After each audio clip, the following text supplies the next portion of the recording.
अस्सलाम वालेकुम। हम medical physiology Guyton and hall, ठीक है, उसका चैप्टर नंबर 48 हम डिस्कस कर चुके हैं। उसका सोमैटिक सेंसेशन का पार्ट 1। आज से हम पार्ट 2 डिस्कस करेंगे, पेन, हेडेक और थर्मल सेंसेशन। ठीक है, chapter number 49 Guyton and hall medical physiology का।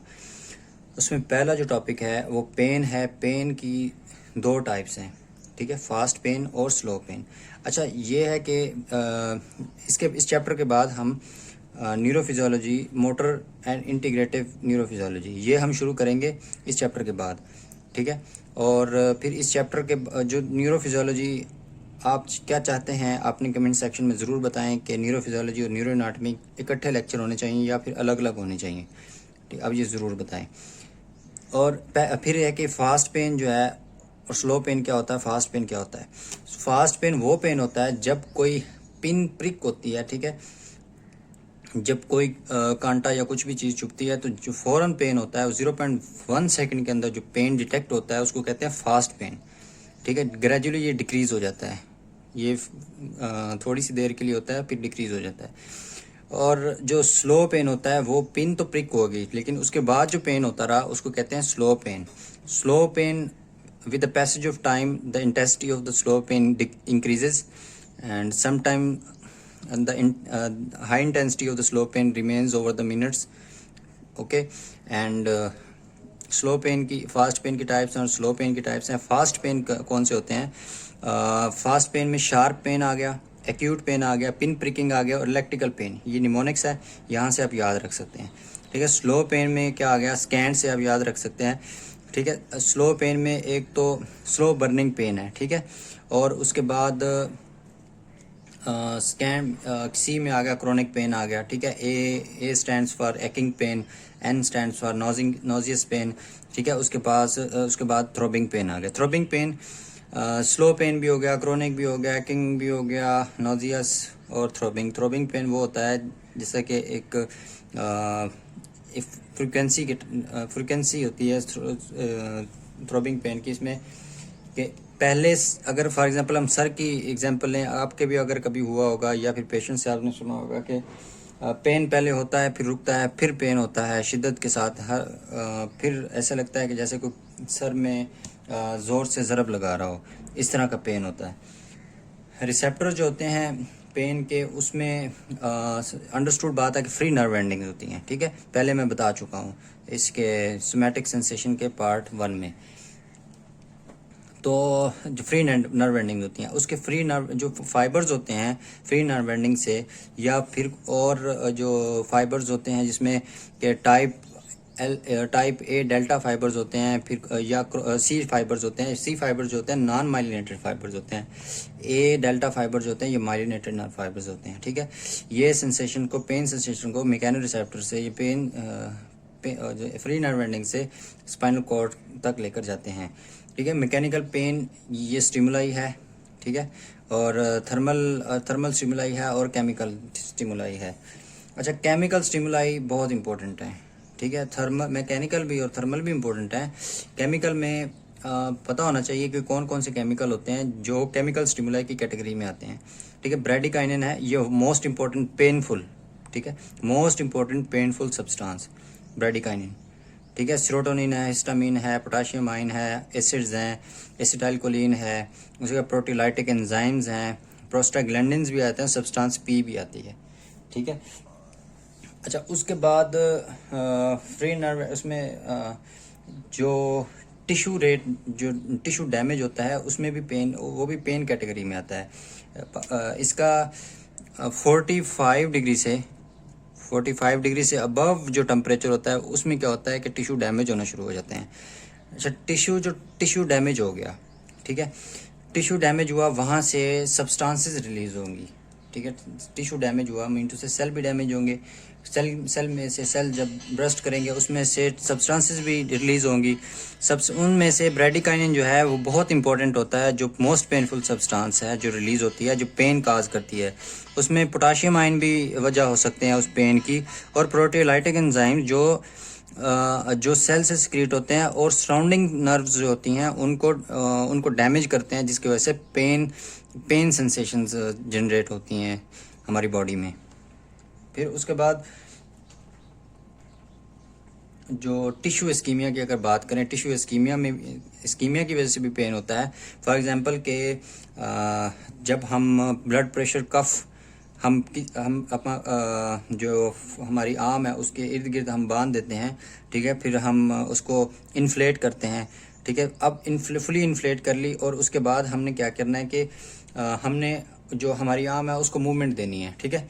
अब मूवमेंट अगर हम देंगे, मीन टू से कि मेटाबॉलिज्म ज़्यादा होगी, ठीक है, एनारोबिक मेटाबॉलिज्म होगी ज़्यादा, ऑक्सीजन तो नहीं जा रही होगी, ऑक्सीजन तो रुक गई है। हमने रोटेटर जो कफ है, जो हमारी ब्लड प्रेशर की कफ, उसको तो हमने फुली इन्फ्लेट कर दिया है। अब हमारी आगे वाले जो टिश्यू है, आगे वाली जो आर्म है, ठीक है, इस आर्म में तो ऑक्सीजन आ ही नहीं रही, एनारोबिक मेटाबॉलिज्म हो रही है। तो एनारोबिक मेटाबॉलिज्म के नतीजे में लैक्टिक एसिड प्रोड्यूस होगा। अब लैक्टिक एसिड की एक्यूमुलेशन की वजह से वहाँ पर पेन स्टार्ट होगा। अब ये पेन 15 से 20 सेकंड में स्टार्ट होता है, यानी कि प्रेशर कफ, ब्लड प्रेशर कफ हमने लगाई, इन्फ्लेट किया और फिर हमने मूवमेंट शुरू कर दी, ठीक है। अब ये मूवमेंट, इस मूवमेंट के नतीजे में 15 से 20 सेकंड में पेन शुरू हो जाएगा। अब अगर हम ये मूवमेंट ना करें, यानी कि ये हम एक्सरसाइज ना करें, ठीक है, इस एक्सरसाइज की इसे फिर ये पेन 3 से 4 मिनट के बाद स्टार्ट होगा, यानी कि greater the rate of metabolism, at the greater rate the pain will appear, okay। Metabolism ज़्यादा होगी तो पेन ज़्यादा होगा। फिर उसके बाद जो मसल स्पैज़म होता है, ठीक है, वो भी पेन काज करता है, क्योंकि मसल स्पैज़म में बाज़ दफ़ा ये होता है कि ब्लड वेसल्स होती हैं वो कंप्रेस हो जाती हैं। अब ब्लड वेसल कंप्रेस हुई तो आगे वाले जो टिश्यू होगा, जो प्रोक्सिमल टिश्यू और डिस्टल टिश्यू होगा, उस टिश्यू में तो इस्कीमिया हो जाएगा, वहाँ पर पेन हो जाएगा, ठीक है। और क्या होगा फिर दूसरा उसमें ये होगा कि मसल स्पैज़म से कि रेट ऑफ मेटाबॉलिज्म ज़्यादा हो जाता है। रेट ऑफ मेटाबॉलिज्म ऐसे, जैसे मैंने पहले बता दिया है कि रेट ऑफ मेटाबॉलिज्म ज़्यादा होगा तो पेन भी ज़्यादा होगा, ठीक है। और उसके बाद dual pathway for transmission of pain signals हम पढ़ते हैं, ठीक है। पेन सिग्नल की ट्रांसमिशन के लिए जो डुअल पाथवे है वो क्या है, वो हम पढ़ते हैं। जो पेरिफेरल पेन फाइबर्स हैं उनमें फास्ट होते हैं और स्लो फाइबर्स होते हैं।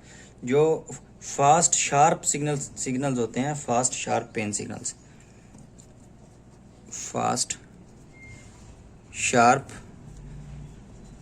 पेन, इसमें हमने पढ़ा था कि फास्ट पेन में पहले एसएच शार्प पेन आता है, फिर उसके बाद एक्यूट, पिन प्रिकिंग और इलेक्ट्रिकल पेन। जो पहला SH stands for fast sharp pain, ठीक है, यानी कि फास्ट की ये टाइप है और फास्ट शार्प पेन, ठीक है। और उसके बाद हम पढ़ेंगे स्लो पेन, ठीक है, स्लो पेन।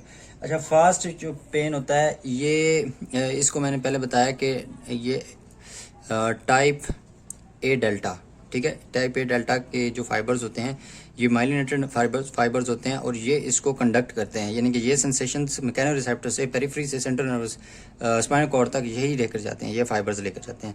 और जो स्लो पेन होते हैं, अच्छा, ये जो फास्ट पेन होते हैं ये इनकी जो वेलोसिटी होती है ये ज़्यादा होती है, 6 to 30 मीटर पर सेकंड होती है, ठीक है। और जो स्लो पेन होते हैं इसकी इंटेंसिटी, इसकी वेलोसिटी कम होती है, इसकी वेलोसिटी होती है 0.5 to 2 मीटर पर सेकंड, ठीक है। इसके जो फाइबर्स होते हैं ये सी टाइप फाइबर्स होते हैं, ये नॉन माइलिनेटेड नर्व फाइबर्स होते हैं। ये माइलिनेटेड हैं तो इसीलिए तो इसकी वेलोसिटी ज़्यादा है, ये माइलिनेटेड नहीं है इसीलिए इसकी वेलोसिटी कम है, ठीक है। और उसके बाद दो ट्रैक्स हैं, यानी कि जो जैसे ही स्पाइनल कॉर्ड में मैंने बताया था जिस तरह पिछली वीडियो में कि ये मैं सिर्फ ग्रे मैटर ड्रॉ कर लेता हूँ स्पाइनल कॉर्ड का,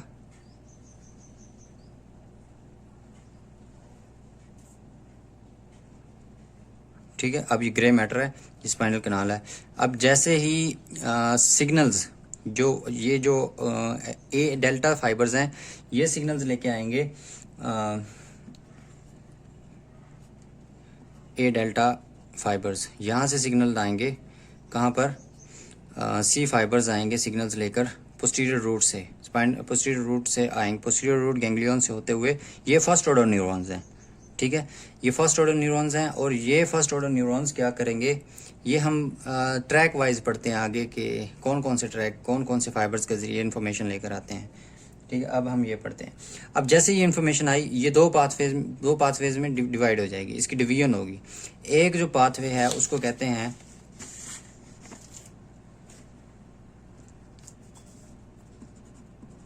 नियो स्पाइनो थैलेमिक ट्रैक।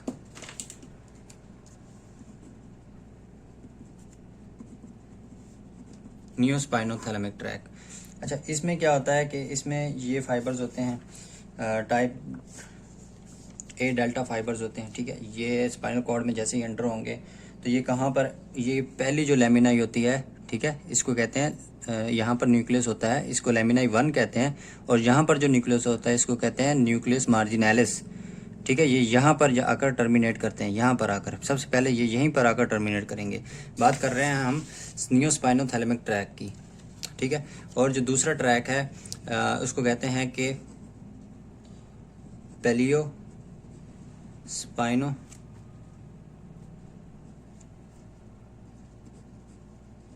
थैलेमिक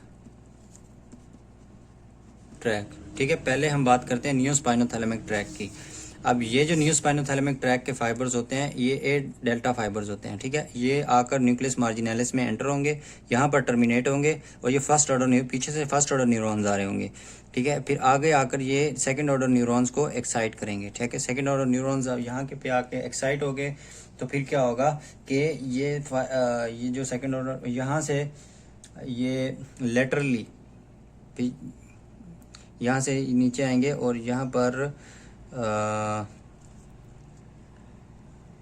ऐसे सरसरी में ड्रॉ कर लेता हूँ वाइट मैटर, और यहाँ से ये डेक्यूजेट करेंगे। ठीक है, डेक्यूजेट करेंगे यहाँ से, फिर ये लेटरली मूव करेंगे अपवर्ड। ठीक है, यहाँ पर ये क्रॉस लाजमी करेंगे इंटीरियर कमीशर को। मैंने बताया था कि 3 कमीशर्स होते हैं, एक होता है इंटीरियर वाइट कमीशर होता है, एक यहाँ पर स्पाइनल कॉर्ड से इंटीरियर साइड पे, स्पाइनल कैनाल से की इंटीरियर साइड पे यहाँ पर जो ये कमीशर जो होता है इसको कहते हैं कि ये ग्रे कमीशर है, इंटीरियर ग्रे कमीशर है, ये पोस्टीरियर ग्रे कमीशर। 3 कमीशर्स हैं। ये जो फाइबर्स होते हैं ये जो इंटीरियर वाइट कमीशर है इसको लाजमी क्रॉस करते हैं और फिर क्या होता है कि ये इस तरह फाइबर्स स्पाइनो जो इंटीरियर लेटरल स्पाइनल कॉलम होता है, इंटीरियर लेटरल कॉलम होता है, उनको क्रॉस करके, ये मैंने ऐसे इधर ड्रॉ कर दिया, लेकिन यहाँ से spinal interior lateral spinal canal spinal column से ये क्रॉस करते हुए फिर ऊपर की तरफ असेंड करेंगे। ठीक है, अब यहाँ फिर ब्रेन में इनकी जो टर्मिनेशन होगी, ठीक है, ब्रेन स्टेम में और थैलेमस में कहाँ पर होती है। एक तो इनकी टर्मिनेशन होती है, यानी कि ये जो सेकंड ऑर्डर न्यूरॉन्स है इनकी टर्मिनेशन एक तो होती है नियोस्पाइनल ट्रैक की बात, स्पाइनोथैलेमिक ट्रैक की बात करें तो एक इनकी टर्मिनेशन होती है रेटिकुलर एरिया। ठीक है, reticular area of brain stem, उसमें मेडुला पोन्स और मेसेंसेफलोन आ गए। ठीक है, अच्छा, मैंने पहले बताया कि रेटिकुलर एरिया वो एरिया होते हैं जहाँ पर रेटिकुलर फार्मेशन जहाँ पर प्रेजेंट होती है। ब्रेन स्टेम के अंदर ही रेटिकुलर फार्मेशन मौजूद होती है, उसमें मेडुलरी रेटिकुलर न्यूक्लियाई हो गए, वहाँ पर टर्मिनेशन होती है, और पोंटीन रेटिकुलर न्यूक्लियाई हो गए, वहाँ पर भी टर्मिनेशन होती है। अच्छा, जो दूसरा पॉइंट है उसमें यह है कि जो वेंट्रोबेजल कॉम्प्लेक्स होता है, बहुत सारे फाइबर्स, यानी कि ये जो फाइबर्स होते हैं ये अल्फा ए डेल्टा फाइबर्स होते हैं। इनमें से मोस्ट ऑफ द फाइबर्स क्या होता है, वेंट्रोबेजल कॉम्प्लेक्स जो थैलेमस में है। ठीक है, न्यूक्लियर कॉम्प्लेक्स है, यहाँ पर आकर ये टर्मिनेट होते हैं। अच्छा, फिर तीसरा जो टर्मिनेशन पॉइंट है, टर्मिनस है, उसमें जो पोस्टीरियर न्यूक्लियर ग्रुप होता है थैलेमस का। ठीक है, पोस्टीरियर न्यूक्लियर ग्रुप। ठीक है, न्यूक्लियर ग्रुप से मुराद के जहाँ पर न्यूक्लियाई मौजूद हों। अच्छा, इसमें पल्विनार आ जाता है एक तो पोस्टीरियर न्यूक्लियर ग्रुप में पल्विनार न्यूक्लियस, और दूसरा आ जाता है मीडियल जेनिकुलेट बॉडी और lateral geniculate body. Medial geniculate body, lateral geniculate body। अच्छा, इनके फंक्शंस हम बाद में पढ़ेंगे, जब हम थैलेमस पढ़ेंगे तब डिटेल से हम इनके फंक्शंस पढ़ेंगे। अभी हम पढ़ रहे हैं स्पाइनोथैलेमिक ट्रैक, यहाँ कहाँ कहाँ पर टर्मिनेशंस होती है, ठीक है, इनकी।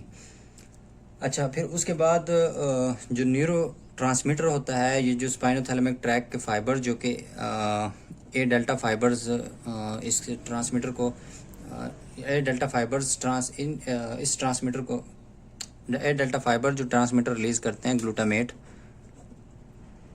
ठीक है, वो एक्साइटेटरी ट्रांसमीटर है और ये मिली सेकेंड्स के लिए, ठीक है, मिली सेकेंड्स के लिए ये रिलीज होता है और ये फास्ट पेन की सेंसेशन देता है, यानी कि फ़ौरन ये ख़त्म रिमूव हो जाता है, डिस्ट्रॉय हो जाता है, फ़ौरन ये सेंसेशन इसकी फास्ट पेन की ख़त्म हो जाती हैं।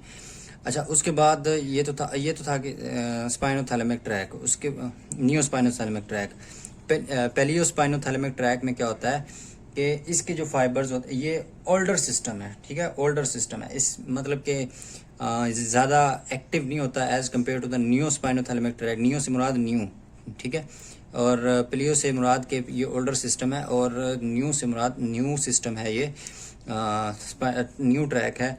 इसमें जो फाइबर्स होते हैं, इसकी वजह यह है कि इसमें फाइबर्स जो होते हैं ए डेल्टा फाइबर्स, ये माइलिनेटेड नर्व फाइबर्स होते हैं, इनकी वेलोसिटी भी ज़्यादा होती है, 6 से 30 मीटर पर सेकंड तक।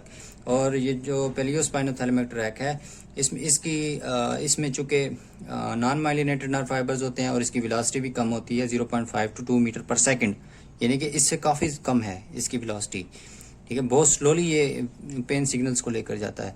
और ये ओल्डर सिस्टम इसको इसीलिए कहते हैं, ठीक है। अब इसके फाइबर्स जो एंटर हुए स्पाइनल कॉर्ड में, यहाँ से ये जो फाइबर्स हैं यहाँ से जो एंटर हुए, अच्छा, इसके फाइबर्स कहाँ कहाँ पर टर्मिनेट होंगे, लेमिनाई 2 और 3, ठीक है, लेमिनाई 2 और 3 कलेक्टिवली लेमिनाई 2 और 3 को कहते हैं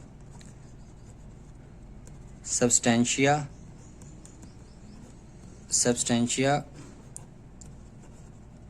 ग्लैटिनोजा, सबस्टेंशिया ग्लैटिनोजा। यहाँ पर जो न्यूक्लियस मौजूद होते हैं, इन दो, ये 2 first, second and third lamina, second और थर्ड लेमिनाई पर first order neuron, C type के फर्स्ट ऑर्डर न्यूरॉन यहाँ पर टर्मिनेट होते हैं, ठीक है। यहाँ पर दोनों लेमिनाई में जो न्यूक्लियस मौजूद होते हैं उसको कहते हैं सबस्टेंशिया ग्लैटिनोसा ऑफ रोलैंडो न्यूक्लियस, ठीक है, सेंसरी न्यूक्लियस मौजूद होते हैं, इनको कहते हैं सबस्टेंशिया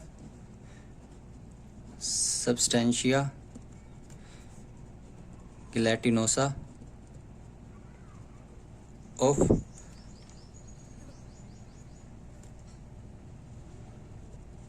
रोलैंडो, ठीक है, ये न्यूक्लियस यहाँ पर मौजूद होता है। अब यहाँ पर टर्मिनेशन होगी, यहाँ से सेकंड ऑर्डर न्यूरॉन एक्साइट होंगे, फिर उसके बाद जो सेकंड ऑर्डर न्यूरॉन अब यहाँ से एक्साइट हो गए, अब ये नर्व फाइबर्स भी आकर इसी तरह एंटीरियर कमीशन में, एंटीरियर ग्रे वाइट कमीशन में क्रॉस करेंगे और एंटीरियर लेटरल स्पाइनोथैलेमिक ट्रैक से होते हुए ऊपर की तरफ असेंड करेंगे। लेकिन ये लेटरली मौजूद थे, ठीक है, शार्प पेन फाइबर्स। और जो स्लो क्रोनिक, ये स्लो क्रोनिक मैंने पहले बताया था कि ये स्लो क्रोनिक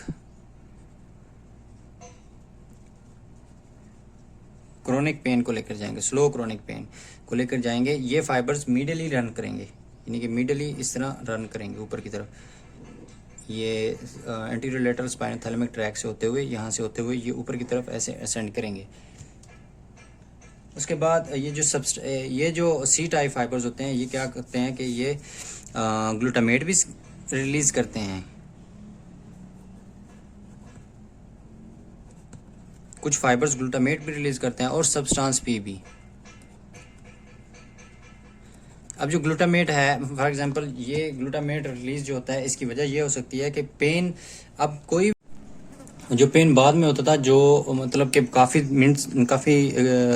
मिनट तक होता रहा या काफ़ी घंटे तक होता रहा, वो पेन स्लो पेन होगा, ठीक है। अब ग्लूटामेट हुआ था सिर्फ पिन के प्रिक होने की वजह से पेन ग्लूटामेट रिलीज हुआ था। अब सब्सटेंस पी भी रिलीज होती है, लेकिन ये लैगिंग पेन की वजह बनती है, यानी कि ये जो पेन होता है लैगिंग सेंसेशन जिससे मिलती हैं सब्सटेंस पी से।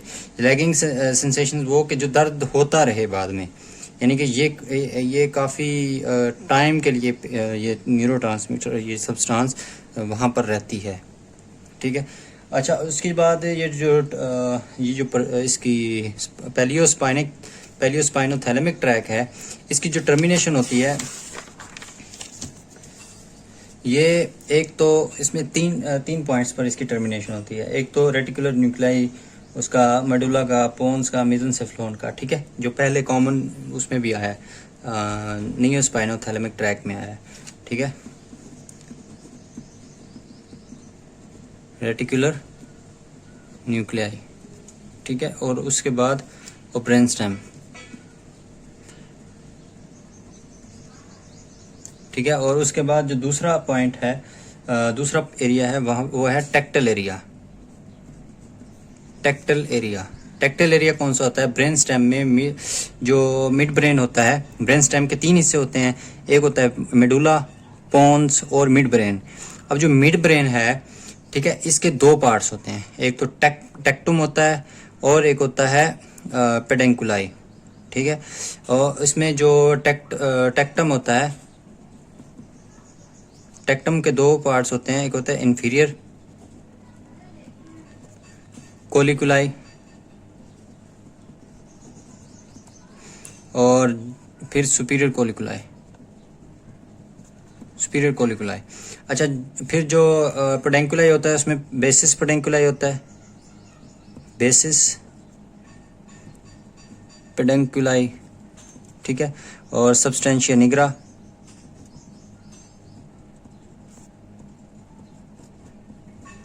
और तीसरा जो पार्ट है यो टेगमेंटुम, ठीक है। ये ब्रेन स्टेम में डीपली हम इन चीज़ों को पढ़ेंगे, लेकिन सबसे पहले ये टेक्टम एरिया है ना, इसमें हमने ये टेक्टल एरिया है ना, इसमें टेक्टम के बारे में हमने ये सिर्फ ज़हन में रखना है कि ये इन्फीरियर कोलिकुलाई और सुपीरियर कोलिकुलाई के डीप में ये टर्मिनेशन होती है इन फाइबर्स की, यानी कि सी टाइप फाइबर्स की टर्मिनेशन एक तो रेटिकुलर न्यूक्लियाई में होती है और हमारे ब्रेन के अंदर, ठीक है। और जो टेक्टल एरिया है इसमें इन्फीरियर कोलिकुलाई और सुपीरियर कोलिकुलाई की जो डीपर पार्ट है वहाँ पर होती है इन फाइबर्स की टर्मिनेशन होती है। अब जो तीसरा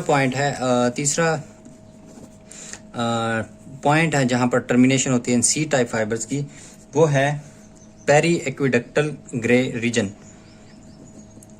पेरी एक्विडक्टल ग्रे रीजन, ये कहाँ पर होता है? ये suppose this is the third ventricle, ठीक है, और फिर उसके बाद ये पोन्स मेडुला, ठीक है, ये सेरिबेलम। ये मैंने जनरल व्यू बनाया है, सिर्फ एक ग्राफिकल रिप्रेजेंटेशन है। अब ये थर्ड वेंट्रिकल है, ये है फोर्थ वेंट्रिकल, ठीक है। अब ये जो एक्विडक्टस सेल्वियस, ठीक है, इसको जो है वो सेरिब्रल एक्विडक्ट होती है, ठीक है, उसको कहते हैं, ये सेरिबलम के बिल्कुल आगे से एंटीरियर ऑफ द सेरिबलम से ये गुजर रही होती है और इसको सेरिबुलर एक्विडक्ट कहते हैं, ठीक है। इसको एक्विडक्टस सेल्वियस भी कहते हैं, एक्विडक्टस सिल्वियस, ठीक है, इसको एक्विडक्टस सिल्वियस भी कहते हैं।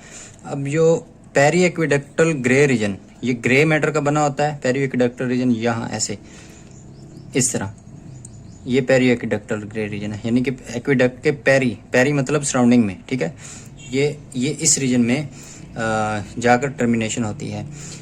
अच्छा, यहाँ पर हम अगले लेक्चर में जब हम पेन सप्रेशन सिस्टम पढ़ेंगे, एनाल्जेसिया पढ़ेंगे, ठीक है, उसमें हम देखेंगे कि कैसे एंकीफेलन जो फाइबर्स होते हैं, एंकीफेलन न्यूरॉन्स होते हैं, वो यहाँ पर इस रीजन, इसमें पेरी एक्विडक्टल ग्रे रीजन में जो अपने फाइबर्स होते हैं वो टर्मिनेट करते हैं। यहाँ पर एंकीफेलन सिक्रीट होता है, फिर यहाँ से फाइबर्स ऊपर की तरफ जाते हैं, कहाँ जाते हैं? Periventricular nuclei of the hypothalamus.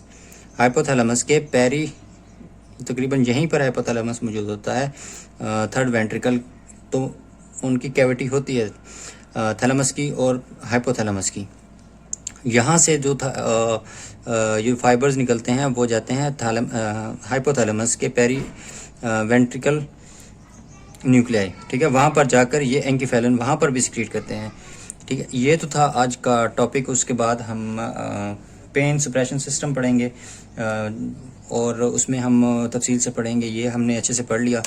Channel को ज़रूर सब्सक्राइब करें, आपका अपना चैनल है, ध्यान ज़रूर रखें, इस चैनल का सब्सक्राइब करते रहें और इन लेक्चर्स को नोट ज़रूर किया करें, क्योंकि मैं ये लेक्चर्स, अगर आप बुक खोल के भी बैठे रहेंगे, मेरे लेक्चर देखते रहेंगे, और उसमें आपको बहुत फ़ायदा हो जाएगा, क्योंकि मैंने बता दिया है कि चैप्टर नंबर 49 है गाइटन एंड हॉल का। आप वहाँ से अगर टॉपिक वाइज आप पढ़ते रहें तो आपको बहुत आसानी होगी, क्योंकि बाज़ स्टूडेंट्स ऐसे होते हैं जिनको गाइटन एंड हॉल समझ नहीं आती, या वो पढ़ना नहीं चाहते, या उनको बोरिंग लगती है, ठीक है, या टाइम उनका ज़्यादा लेती है, ठीक है, किसी भी वजह से वो पढ़ना नहीं चाहते।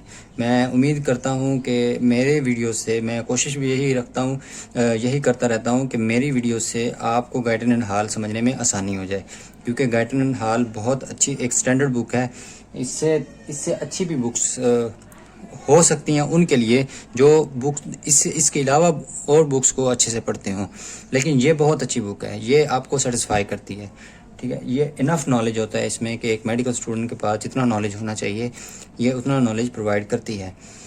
तो मैं उसी गाइडन एंड हॉल को मैं एक्सप्लेन करता हूँ अपने लेक्चर्स में, ताकि आपको आसानी रहे।